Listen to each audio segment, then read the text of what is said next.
Our next guest, Gabrielle Blackwell, is one of the realest and smartest people I've ever met. In today's world, it's more common than not that there will be people on your team who are neurodivergent or struggle with mental health. We believe that if you're leading people, you should create an environment where your employees feel comfortable being their best selves. Due to out-of-date norms and stigmas, this simply isn't happening in the workplace, especially on sales teams. If you want to learn more about how to show up for your people and create these positive environments, stay tuned for GB's masterclass on this topic next on Coach's Corner. Probably one of the coolest people I've ever met in real life. GB, how are you doing today?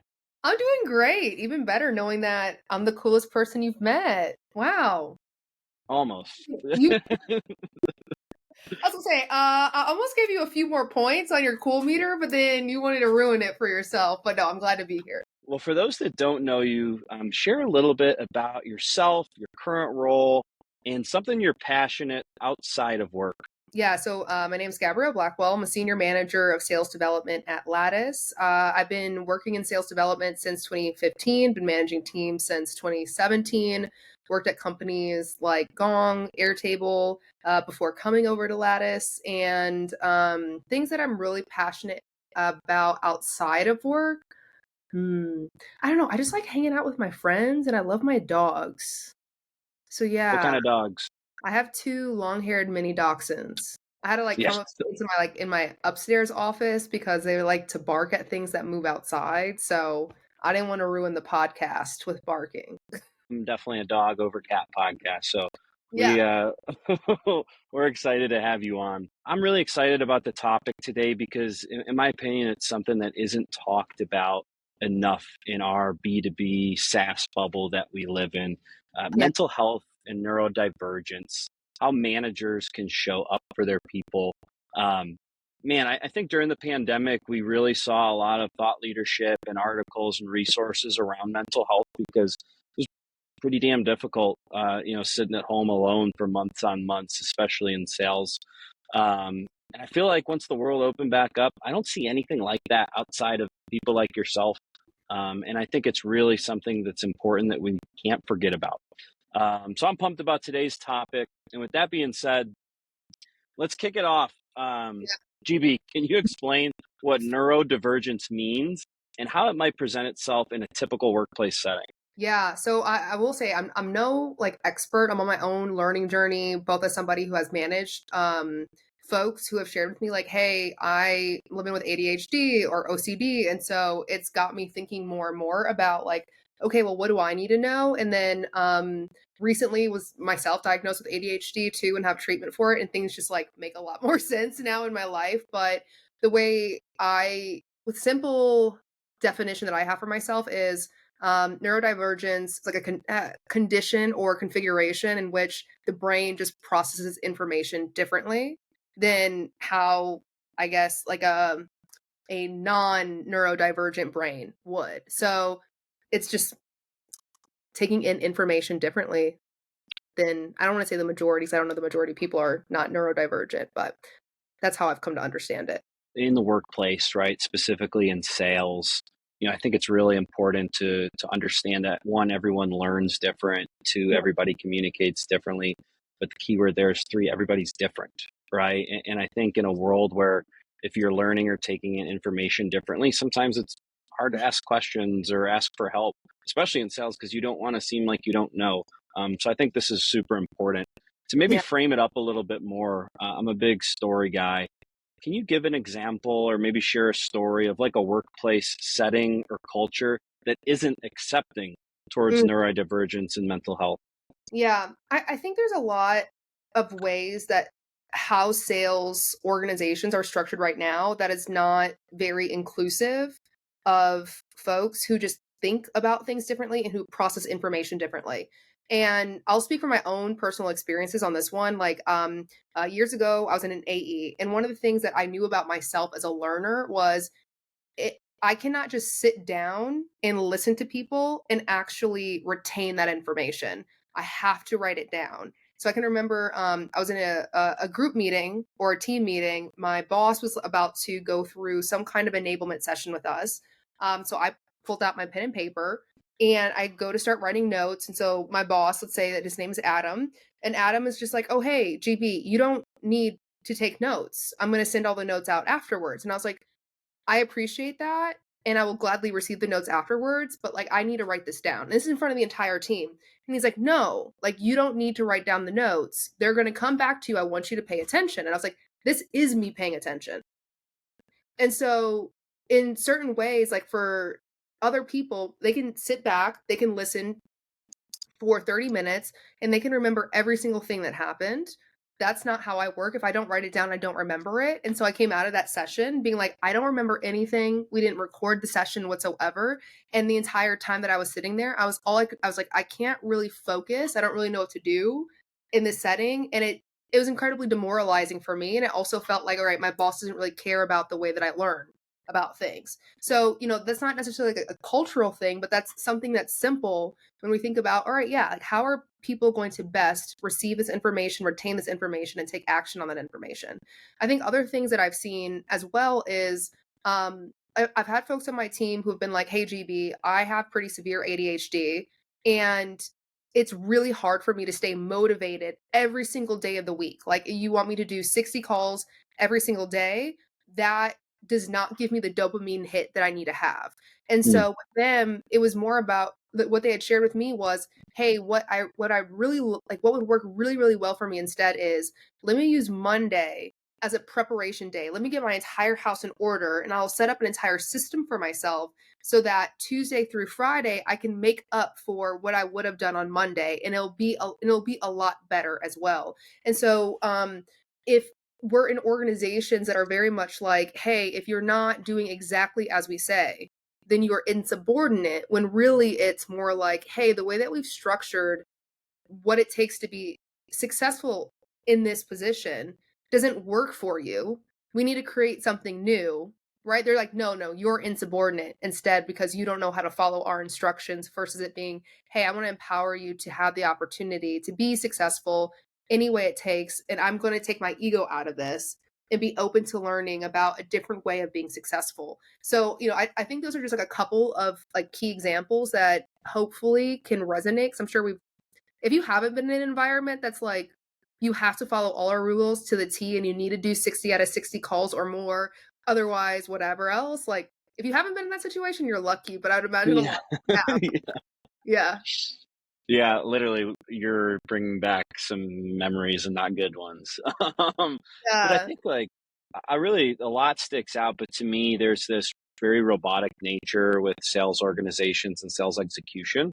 And people aren't robots, right? So like when you expect a robotic thing to happen, you're not going to see the results you expect. You know what I mean? And it's not 20 years ago. So like you said, there are a lot more neurodivergent people in the workplace. We need to be much more accepting of like this new wave. And there is a way, it's not just one road to the finish line. Like you can get to the finish line many different ways. Yeah. So PSA, if you're one of those leaders listening right now, like really sit back and think about some of those processes and some of those roadblocks you're building for your Yeah. people and preventing them from learning. But I think there's another one, even on the topic of like remote, hybrid, whatever, right? Like, I was working at a company where we had a return to office policy. The first 6 months that I worked there, though, it was volunteer basis. So when people were volunteering to go in, the office is pretty quiet, right? So people you would have like a rep who would basically have their own row, and they could just sit there and focus. And I remember I had one guy on my team who did really, really well, right? As soon as we returned back to the office, he struggled so hard in the office because everybody else was there. And so then he just went off into a conference room the entire time. Now you've got leaders who are showing up at the company or at the office and are like, why is everybody in a conference room? What's going on here? And what was interesting about that team in particular was half of the BDRs and SDRs on the team had ADHD. And I was like, hey, if we're not thinking about this when we're creating our processes, when we're thinking about the experience, not just the return to office, but what is the experience of being in the office? What does that mean for people having accommodations? So, for example, if I have someone who's like, I don't want to call, I don't want to do a call blitz in a room of 10 other SDRs, I'll do the blitz in my own room. are we going to give them the space to just accomplish that without judging their character and their willingness and their motivation to be in the job? Right. And so, and also, I think recognizing how certain symptoms of neurodivergence pop up as well. So, one of the things I was talking about with my psychiatrist was how anxiety and depression, it can be a symptom of untreated ADHD. And so it's like, all right, and it's going to hit on, and it's going to hit on motivation as well. So if we're like, hey, is this person willing? Is this person eager? When really what might be going on is they might be switching their medicine. They might not have like something, they might not be taking the medicine. They might not have something treated, right? Either. Then we're missing, to me, we're missing the mark on actually being relevant and supporting the folks on our team for things that are very overcomable. Yeah. And you, in a way, like you're forcing them out of the business without even knowing it, just because you're oblivious to, like, by enforcing robotic policies. Like, yeah, it's so simple. It's like, hey, just let this person make calls in the call booth. They're in the conference room. They don't need to be around the team, especially if they're going to execute. Like, if that's to them, if that's where they feel this is how they can execute to the best of their ability, why would you block that? You know, like, why would you not trust what they're saying? You know what I mean? Like, you don't know them better than them. Or just being curious. And I think also offering people up the appropriate coaching as well. So I've had folks on my team, again, they're like, hey, severe ADHD. And one part of it is a manager can only do so much.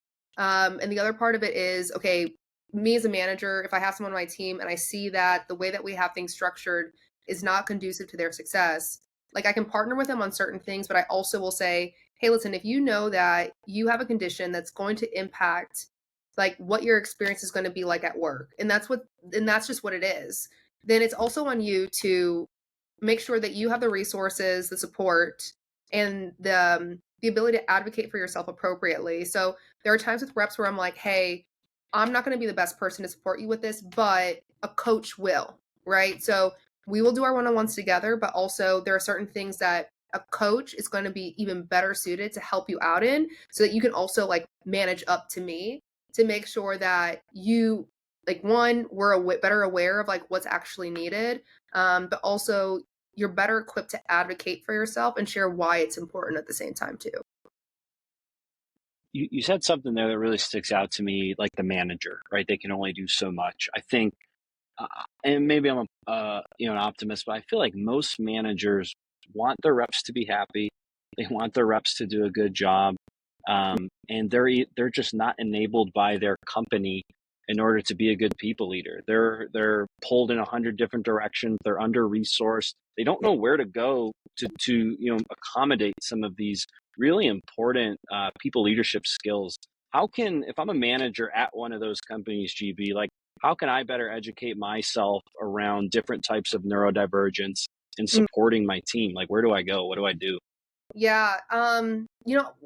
I'll share something that helped me in terms of like, all right, half my team is either living with ADHD or OCD, right? And I don't know if it's the first time that's happened, but it's the first time that my reps, like, I just feel like it's getting talked about a lot more. So in that, the things that were honestly very helpful for me was talking to my reps very honestly, like, all right, hey, you're sharing that you have ADHD, but whatever. If they're very familiar with how it shows up for them, just having a conversation with them of like, hey, like, what do you need me to know, right? How can I best show up for you? You might not have all the answers to these questions. It's honestly just what I would do with anybody on my team, right? It's like, you might not have all the answers to these questions right this very second, but like, I want us to establish a rapport and a cadence of communication where you feel really comfortable letting me know like what's working, what's not working, and if we need to revisit something, right? So, I think that's the first part, which is engage the people, right? Who like are in your purview, who are going to need that tailored support. So that's the first thing that I did. And sometimes our reps would also say like, hey, like here's some literature that I found really helpful that maybe you can check out as well. So, I just really just showed interest in my reps and showed interest and commitment in following through on like, how can I learn so that I can show up better for you? I had a coach. I've had a coach in the past where I let her know like, hey, I've got folks on my team who have ADHD, and one of the big things that I see showing up for them is like time management and organization, or attention management, really. So I work directly with a coach to help, like, hey, like, what do I need to know about attention management? What do I need to know about supporting someone who needs help with attention management in particular? And what are ways that I can show up better for them as well? And sometimes showing up better was like, hey, I'm doing this work to help myself figure out attention management, but I also encourage you, rep, to also employ, especially if your company provides any kind of coaching services or access to coaching services for the employees. So, it to me it goes both ways. Like, I learn from my reps as to where I should go. I go and get information. We're able to have better conversations. And I'm like, also, here's some things that I'm learning that I think might be helpful for you too. So that way they're not feeling like they're all alone on things. And they're also not feeling like a potential pariah in the organization either.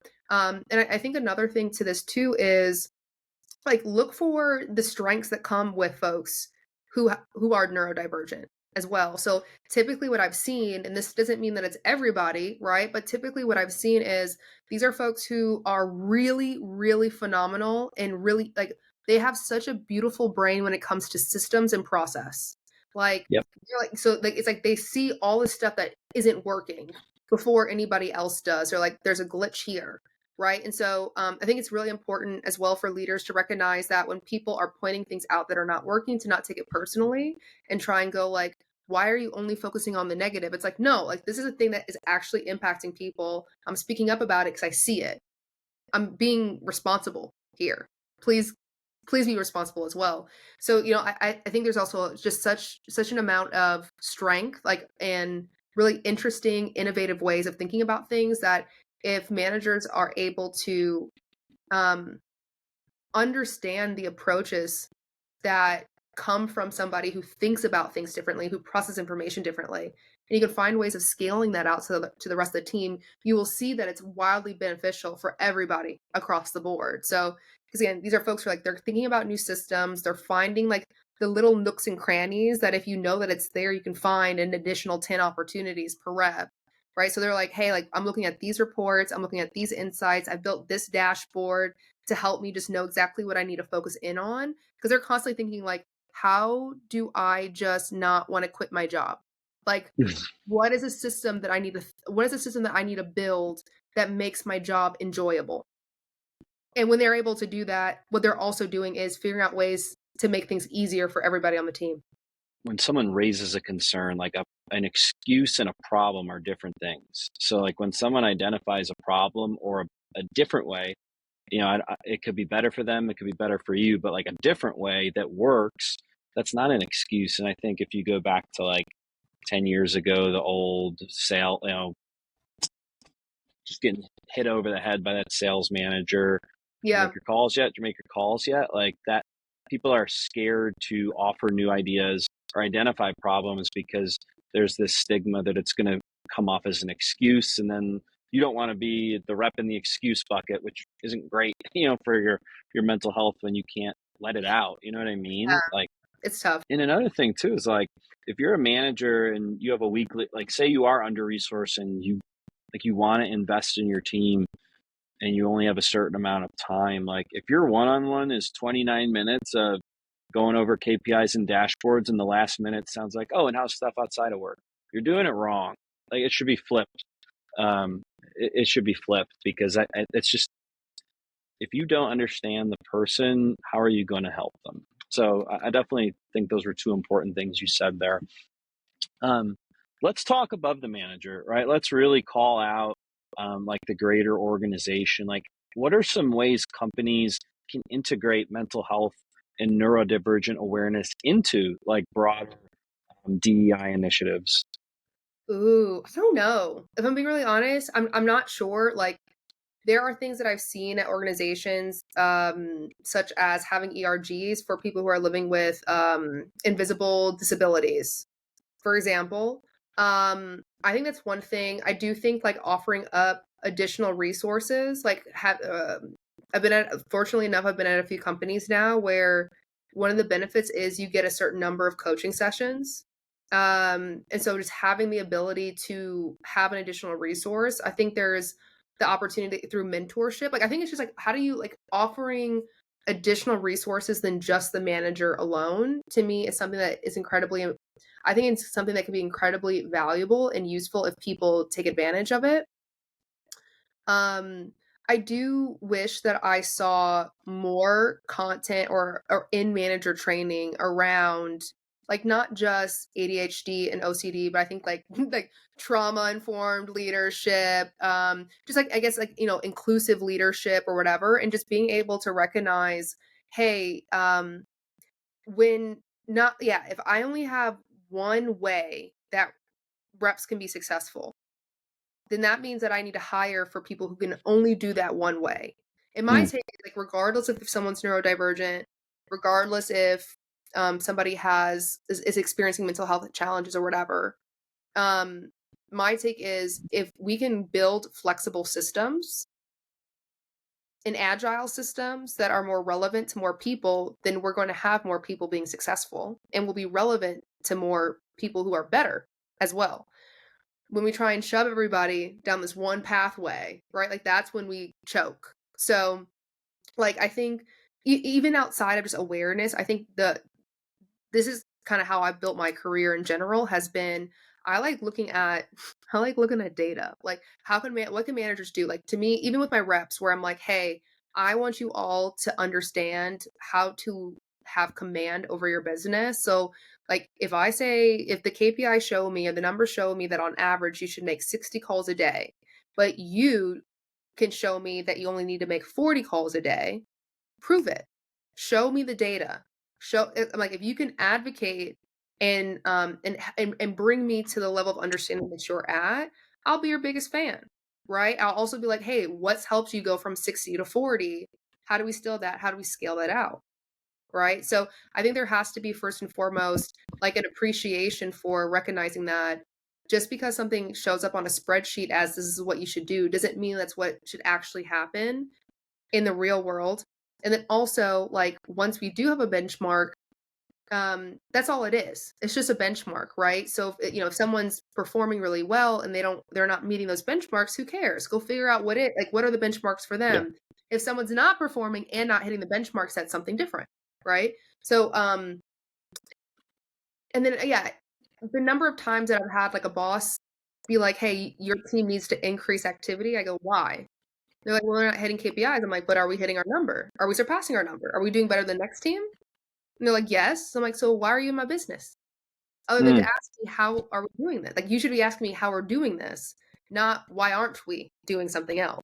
So I think there's just the question of like, hey, if someone's able to do something and it doesn't look like the way that you thought it would be, but they're still able to meet the same objectives, the question should be, well, how are they doing it? Or what are they not doing that's enabling them to be better than what I thought we could do? You have to be an egoless leader. Like I really think the best leaders are egoless because they're open to seeing like, wait a minute, how the hell are they doing this so much more efficiently versus this is the way we do it. It makes me sick that there are still people out there like that lead that way. And I totally agree with you. Like if you're not hitting quota and not getting to where you need to be, totally. But like if you're consistently doing it a different way and it's working, we have to be open to that. And that's what the best teams are doing. That's what teams are really succeeding are doing. I want to ask one more question because I personally want to ask you this. Like, if you have one tip for anyone that's leading people on how to be a better people leader. So one tip on how to be a better people leader, a leader of humans. What's your advice? What's your one tip? You know, it might not be a kosher one, but you just got to give a damn about people. Like unfortunately, I've seen people enter into people leadership, people management positions who are like, "Oh, being a people manager is like project management." I'm like, "No, it's not. Not at all." It's Here's my take on this is like people want to feel cared for at work. Mm. And you got to figure out how do people experience care at work? For some people, showing you care might mean, hey, like, honestly, like, you don't need to check in on me all the time, right? Like, we can show, like, hey, if I need you, I'll holler, right? Like, that could be a form of care of like, hey, like, I'm good, leave me alone unless I'm doing something wrong, and that's fine, right? For other folks, they're like, hey, I want to be able to, like, just chit chat with you and joke with you a little bit every once in a while in one-on-ones. Like, that connection is really important for me. Other times for people, like, care means, knowing what their dog's names are. And so one of the one specific action you can take that I found to be very helpful, among many things, is like, whether you've inherited a team or you have someone new on your team, or even if you have an existing team but you've never done this before, it's like a 7-minute exercise. So with your rep in a one-on-one, the prompt is, tell me about yourself. You'll both do this, but each person, when they go, will have 7 minutes uninterrupted. The other person doesn't talk, they just listen. And so, like, the prompt of, like, tell me about yourself, and they just talk straight for 7 minutes, and you will find out so much about this person. And you'll also have an opportunity for them to find out so much about you as a person. And usually you find some kind of overlaps that's not just work related. That's a point of connection, right? So I think it's just, you really do have to give a damn, and you have to show up in a way that reinforces that and demonstrates that. So whether it's the 7-minute exercise, if it's showing up for your one-on-ones, having weekly one-on-ones, if it's just checking in throughout the week, if it's coaching, if it's, productively challenging people, but, like, demonstrate that you're invested in that person and their success, whether it's at the company that you're at or wherever. Man, I love that. GB, thank you so much